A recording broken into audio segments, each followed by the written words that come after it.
Welcome to আর রান্নাঘর। বন্ধুরা, আজকের রেসিপি নিরামিষ ছোলার ডাল। সাদা সাদা ফুলকো লুচি, তার সঙ্গে নিরামিষ ছোলার ডাল রান্না করলাম, তাই ভাবলাম আপনাদের সাথেও শেয়ার করে ফেলি। তো এই নিরামিষ ছোলার ডাল আপনারা খুব সহজে বাড়িতে করে নেবেন যদি আমার এই রান্নাটা ফলো করেন।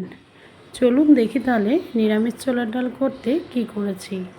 আমার এই ছোলার ডাল বাড়িতে করা, সেই ছোলার ডাল আর ছোট ছোট করে আলু কেটে নিয়েছি দুটো।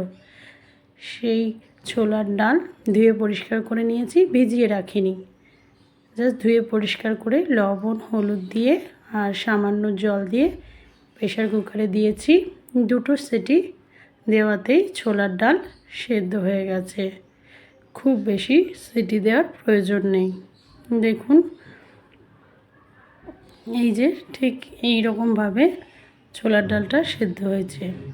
এবার কড়াইয়ে আমি নিয়ে নিয়েছি সামান্য ঘি আর সাদা তেল, তার সঙ্গে দিয়ে দিলাম গোটা গরম মশলা, এলাচ আর দারচিনি, আর একটা শুকনো লঙ্কা, 1 চামচ গোটা জিরে, একটা টমেটো, আদা বাটা আর হলুদ গুঁড়ো, সামান্য 1 চামচ জিরে গুঁড়ো, 1 চামচ ধনে গুঁড়ো, 1 চামচ শুকনো লঙ্কা গুঁড়ো,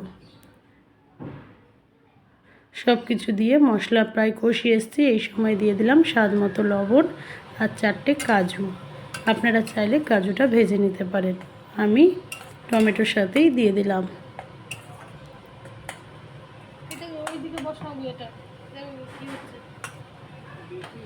টমেটোটাও গলতে হবে এবং মশলাটাও একটু কষিয়ে নিতে হবে।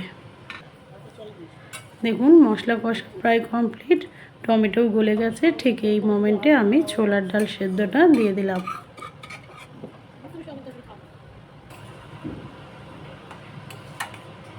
এবার ছোলার ডালের সঙ্গে মশলাটা একটু ভালো করে মিক্সড করে আমি ঈষদুষ্ণ গরম জল ব্যবহার করলাম। আরও একটু জল দিয়ে দিলাম, না হলে ঠান্ডা হলে খুব বেশি ঘন হয়ে যায়। আর ঢাকনা দিয়ে 5 থেকে 7 মিনিট একটু রান্না করে নিতে হবে, যাতে মশলা আর ছোলার ডাল একসাথে মিক্সড হয়ে যায়। দেখুন, ফুটে উঠেছে এবং বেশ তেল খুব বেশি দেওয়া হয়নি, তবে অল্প তেল ছেড়েছে। দিলাম চিনি আর গরম মশলা গুঁড়ো।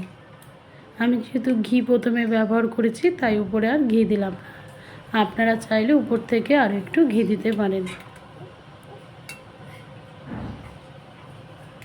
এইভাবে পেঁয়াজ রসুন ছাড়া নিরামিষ ছোলার ডাল রান্না করে দেখুন, ছোলার ডালের আলাদাই টেস্ট পাওয়া যায়।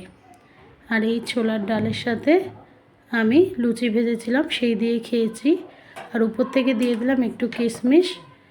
যেহেতু কিশমিশ দেওয়ার পর আমি কিন্তু আর ফোটাইনি, কারণ কিশমিশের একটা টক ভাব থাকে, যেটা ফোটালে আবার ছোলার ডালটা টক হয়ে যায়। আর ছুটির দিনে এইরকম নিরামিষ ছোলার ডাল আর সাদা সাদা ফুলকো লুচি আর মিষ্টি থাকলে আর কিছু বলার থাকে না। আপনারাও এইভাবে বাড়িতে পরিবেশন করুন, নিজেদেরও ভালো লাগবে এবং যারা খাবে তাদেরও খুব সুন্দর লাগবে। ভালো থাকবেন, সুস্থ থাকবেন। Thank you.